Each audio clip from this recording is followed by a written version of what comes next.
6 महिन्यांआधी हा वाडा थोडा तरी बघण्यालायक होता. आता तर या वाड्याची कशी दुर्दशा झाली बघ.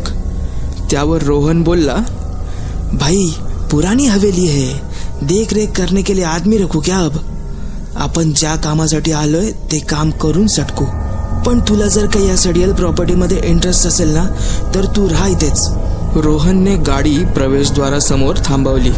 राजने त्या लहान मुलाला गाडीतून काढले व त्याला वाड्याच्या एका खुर्चीवर बसवून त्याचे हातपाय बांधायला घेतले.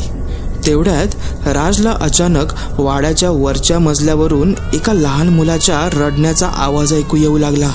राजची नजर वाड्याच्या वरच्या मजल्यावर जाणाऱ्या शिड्यांकडे गेली.